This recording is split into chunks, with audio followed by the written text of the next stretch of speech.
नमस्कार, आप देख रहे हैं एनडीटीवी प्रॉफिट हिंदी और ये है आईपीओ अड्डा। और मेरे साथ आज जो कंपनी है वो ई पैक ड्यूरेबल है। वो रूम एयर कंडीशनर्स बनाती हैं। भारत की नंबर 2 कंपनी है जो काफ़ी कंपनी उसके लिए बनाती हैं, जिसमें बजाज हैं, जिसमें ब्लू स्टार है, डाइकिन है, कैरियर है, वोल्टास है, हैवल्स है। इन सब के लिए रूम एयर कंडीशनर्स बनाती हैं। और मेरे साथ आज जो हैं वो बजरंग बोत्रा हैं जो कि चेयरमैन हैं और वो होल टाइम डायरेक्टर हैं कंपनी के, और अजय सिंघानिया हैं जो कि एमडी एंड सीईओ हैं। इनका आईपीओ जो है अभी खुला है। 218 से 230 के बीच में इसका प्राइस बैंड है, और 24 जनवरी को ये आईपीओ बंद होगा। और फ्रेश इशू है 400 करोड़ का, और ओएफएस है 240 करोड़ का। बुत्रा जी, सबसे पहला सवाल आपसे, आप 400 करोड़ रेस कर रहे हैं मार्केट से, इस 400 करोड़ का उपयोग कहाँ करेंगे? थैंक यू साजिद जी। और आपसे, आपके साथ और आपके थ्रू आपके दर्शकों से मिलने का सौभाग्य प्राप्त हुआ। और ई पैक के एक मिनट में ई पैक ग्रुप के बारे में बता दूं कि ई पैक ग्रुप जो है दो फैमिली की पार्टनरशिप है, बोथरा फैमिली और सिंघानिया फैमिली। और हम लोग आपस में 47 ईयर से साथ में हैं। जब हम 47 ईयर्स की बात करते हैं तो इस कॉर्पोरेट गवर्नेंस, एथिक्स और वैल्यू सिस्टम, ट्रांसपेरेंसी, एथिक्स की बातें आती है। उसके बिना ये 47 ईयर्स की लंबी पार्टनरशिप चल नहीं सकती। और दूसरी बात यह है कि हमने अपनी इस बिजनेस की बुनियाद जो है मार्क्यू कस्टमर के ऊपर, ग्रो विद द बेस्ट की प्रिंसिपल पे रखी है। चाहे वो कस्टमर हो, चाहे सप्लायर हो, चाहे हमारे बैंकर्स हों, चाहे ऑडिटर्स हों, सबके हमने बेस्ट के साथ ग्रो करने की कोशिश की है। इसीलिए हमारी इस बिजनेस के जो दो टिकेट से चल रहा है एयर कंडीशन बिजनेस, इसके अंदर हम लोग अभी सब मार्क्यू कस्टमर से जुड़े हुए हैं। जो एयर कंडीशन स्पेस में 10 जो टॉप ब्रांड्स हैं उसमें 7 ब्रांड के साथ हम लोग बिजनेस कर रहे हैं। और तीसरी बात ये जो है वो बहुत अहम बात है, और जो हमारे सबके लिए बहुत इंपॉर्टेंट है, वो हमारी स्टेक होल्डर की वैल्यू एनहांसमेंट कैसे हो। उसके लिए कंटिन्यूसली हम लोग अभी आज से 57 R&D इंजीनियर के साथ में R&D के ऊपर पूरे फोकस्ड हैं। काफ़ी हम लोग वैल्यू इंजीनियरिंग करते हैं, रेगुलर स्केल अप की बिजनेस की बात रेगुलर करते हैं ताकि हमारा बॉम्ब कॉस्ट रिडक्शन हो। क्यों हम ओडीएम स्पेस में, हम सेकेंड लार्जेस्ट ओडीएम है आज, ओन डिज़ाइन मैन्युफैक्चरिंग है। हम लोग कोई गैस चार्जिंग का काम नहीं करते, सब हम खुद प्रोडक्ट ही डिज़ाइन करते हैं। और जब प्रोडक्ट डिज़ाइन करते हैं, और इसलिए हमारे लिए बहुत इंपॉर्टेंट है ओडीएम के अंदर कि हमारी सस्टेनेबिलिटी और हमारा ग्रोथ, जैसे 2 साल में पीछे काफ़ी अच्छा हुआ है वैसे आगे अच्छा हो। उसके लिए ये बहुत ज़रूरी है कि हम लोग कंटिन्यूसली कॉस्ट ऑप्टिमाइजेशन करें। तो कॉस्ट ऑप्टिमाइजेशन के लिए R&D और इंजीनियरिंग सब बहुत ज़रूरी है। डाइवर्सिफाइड पोर्टफोलियो हमारा है। एयर कंडीशनिंग के अलावा हम लोग अप्लायंसेस बनाते हैं। और हम लोग आगे जाके जो पीएलआई स्कीम आई है उसका काफ़ी डिटेल में उसकी चर्चा भी करेंगे। और पीएलआई स्कीम के जरिए हम कंपोनेंट्स के ऊपर हम लोग काफ़ी स्केल अप कर रहे हैं ताकि हमारा कॉस्ट ऑफ प्रोडक्शन कम हो, और हम लोग इस बिज़नेस को जिस तरह से पीछे हमारा काफ़ी अच्छा ग्रोथ आया है उसको हम कैसी तरह से सस्टेन कर सकें। Thank you.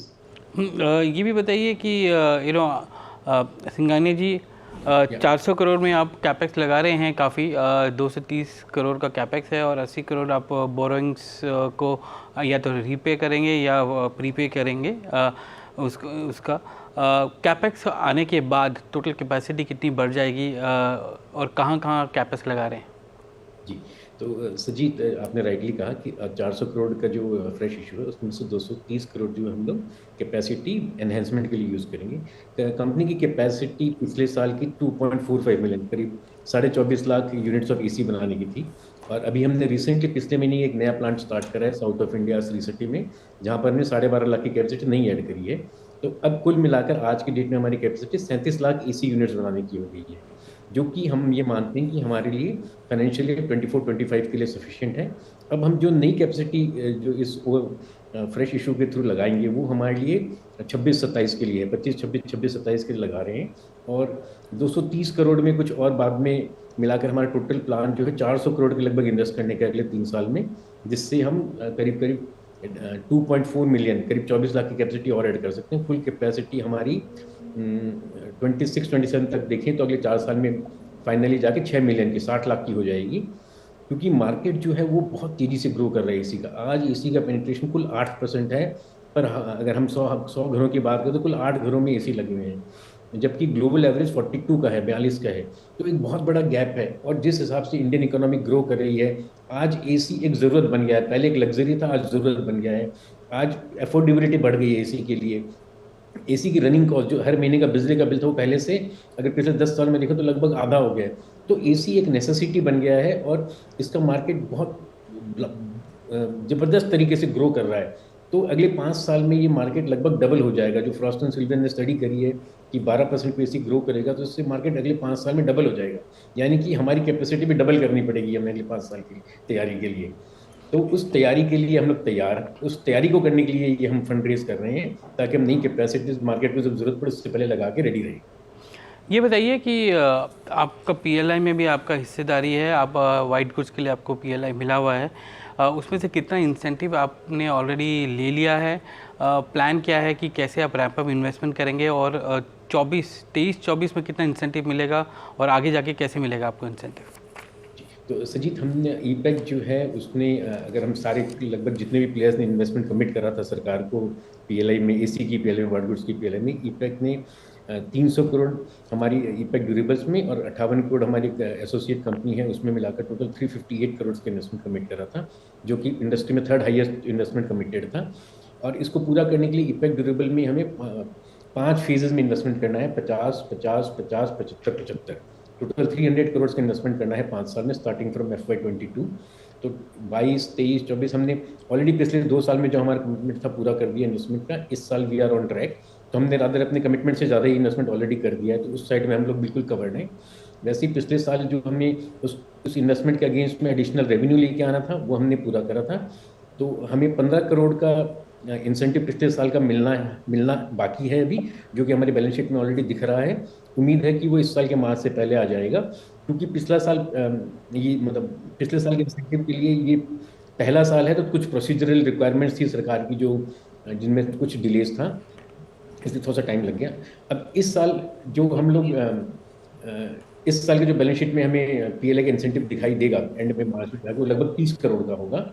और ऐसे ही कुल 300 करोड़ की इन्वेस्टमेंट में 5 साल में टोटल मिलाकर लगभग 230 करोड़ के आसपास का इंसेंटिव कंपनी को मिलेगा। मेरा सचित, इसमें एक चीज और जोड़ दूं साथ में। अजय जी ने बोला कि आज पीएलआई स्कीम जो है ऐसी इंडस्ट्री के लिए बहुत बड़ा वरदान है। और सबसे पहले तो गवर्नमेंट ने एसी इंडस्ट्री को सनराइज सेक्टर डिक्लेयर किया। उसके बाद जो पीएलआई स्कीम दी उसके पीछे दर्शन सरकार का ये है कि ये स्कीम जो है, ये इंसेंटिव है कंपोनेंट मैन्युफैक्चरिंग के ऊपर है, न कि फिनिश प्रोडक्ट पे है।